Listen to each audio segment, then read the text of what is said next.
Join me in welcoming Jess Book.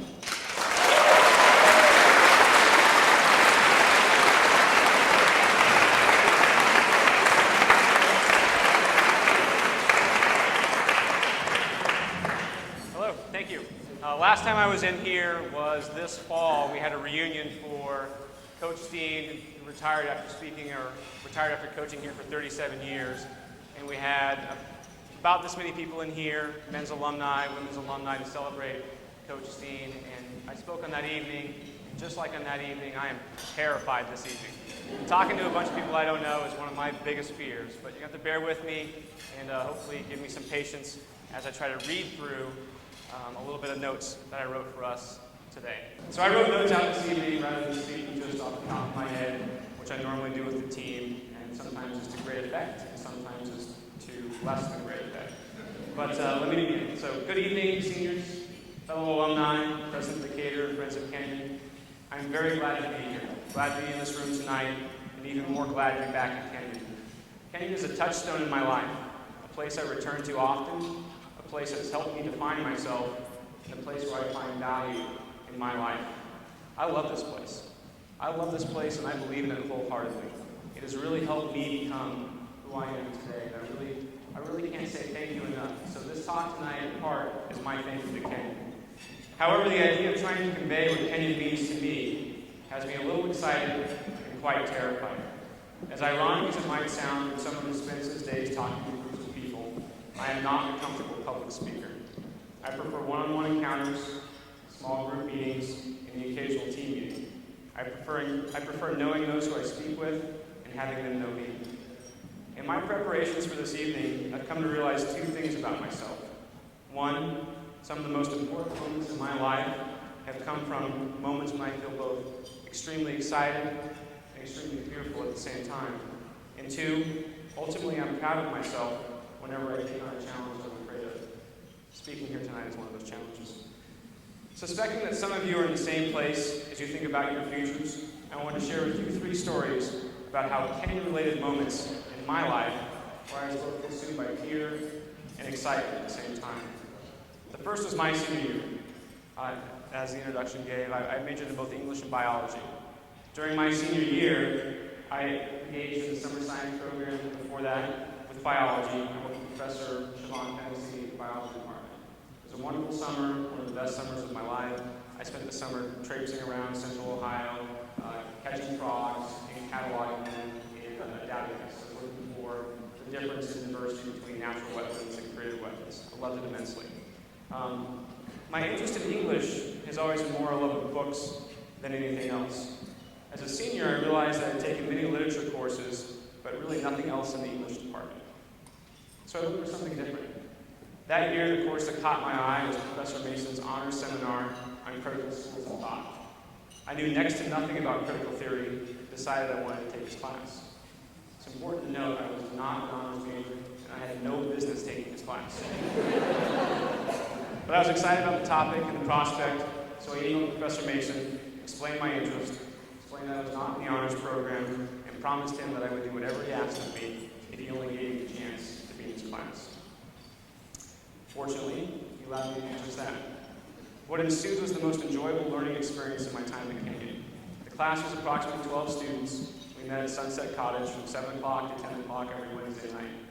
Each week, we were to read selections from the different schools of critical thought. We were asked to apply them to our honors thesis, or in my case, a comp that was due in the spring that I hadn't even thought very concretely about at that point. The class was absolutely riveting, and not because of the reading, but because of the people and the conversation. Every week, I had the chance to sit around the table with some of the most brilliant people I had ever met. As I remember those classes, I remember having to sharpen my focus in a way that I never had before.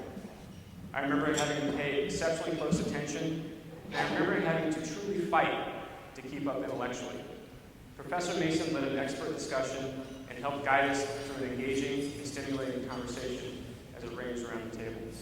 At the end of each class, I was both exhausted and exhilarated, and each week I returned with the same excitement mixed in with a little fear of not being able to keep up. I'm not sure what I learned in that class about the topic, but I do know I learned a great deal in that class about myself as a student. I proved, to myself at least, I have no idea what my other students thought, that I could keep up. I learned I could step outside my comfort zone and contribute, and those are wonderful things. The second story I want to tell is about my post-return Kenyon as an assistant coach. My first year post-Kenyon, I taught at a private school in Virginia. I taught English to 9th graders and 12th graders. And somewhat relevant this evening, I got the job through a Kenyon alum. There's a fellow teacher on the staff there who's a Kenyon alum who really was extremely excited to hire another Kenyon alum to the private school that we worked in. And so, thank you, Kenyon, for hiring her or promoting her and eventually getting her that job as well. That first year of teaching was good for me. I enjoyed the challenge and I enjoyed the students, but I just couldn't shake my memories of Kenyon. Those memories of Kenyon flooded me most strongly in the fall and again in the spring. I felt the loss of Kenyon most strongly in the fall as the Virginia leaves ever so slowly changed colors. I remember Kenyon, the people I knew here, and the simple beauty of life on the hill. And based on communications I've had from alumni that I've worked with over the last couple of years, I want to offer you a quick warning. This coming fall, anywhere elsewhere, wherever elsewhere it is, when the trees change colors, you're probably going to be Kenyon. You're probably going to miss this place quite dearly. I know I sure did.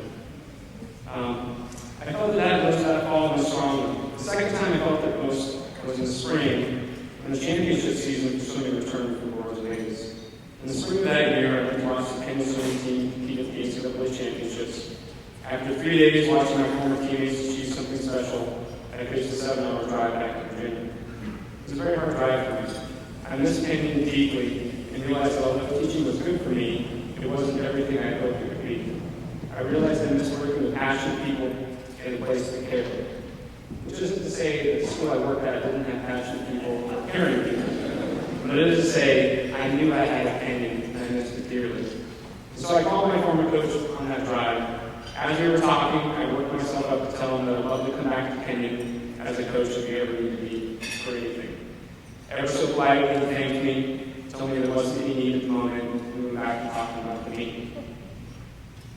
Knowing I was going to move on from the job I was teaching, I started to apply for graduate programs in linguistics. I thought that would be a perfect combination of biology and English. It made perfect sense for what I've done here in Kenyon. So I made the applications in, and as I was hearing back about the programs, I got a call from my former coach offering me a job here as an assistant at Kenyon. After lobbying for just such an opportunity, I was once again struck by both excitement and fear. I knew what I'd be getting into if I accepted the job. I knew I'd be working ridiculous hours on little pay and with high expectations. In a moment of panic, or perhaps clarity, I asked Coach Dean for 24 hours to think about the offer, which he kindly gave me. During those 24 hours, I quickly found my courage to accept the job. I knew the challenge ahead of me and decided to take it. As you can imagine, I loved the first return to Kenyon and believe it really set me on my pathway to today. Thinking back about those years, I have nothing but positive memories. And so I want to thank Kenyon again for my second job. The third and final story I want to tell you is about my last return to Kenyon as head coach of the ladies and eventually the board swimming team. The story is much shorter. It is still being written. However, its message of excitement and fear during my first coaching days, its sort of excitement and fear began during my first coaching days here as assistant at Kenyon. Fairly quickly, when I was here that first year as assistant coach, I realized that I enjoyed coaching. And soon thereafter, I came to the conclusion that I wanted to be a head coach, and there's no place I wanted to coach more than Kenyon. The excitement I felt at such a realization, I imagine, is understandable. I would be able to coach here at Kenyon, my alma mater, a place with precise combination of academic rigor and swimming success that I find so attractive. I would be able to work with passionate and diverse people. I would be able to help swimmers find the best in themselves and be able to do it the holistic way. The fear, on the other hand, needed a little more explanation. In that overly gracious introduction, you heard some of the many accomplishments of the Kenyon swimming and diving team. Those words are largely the work of one man, Jim Steen, my former coach, my former mentor, and man who took Kenyon swimming to the highest level. His record of accomplishment is unmatched in the NCAA's history. His team's won 15 NCAA titles. It's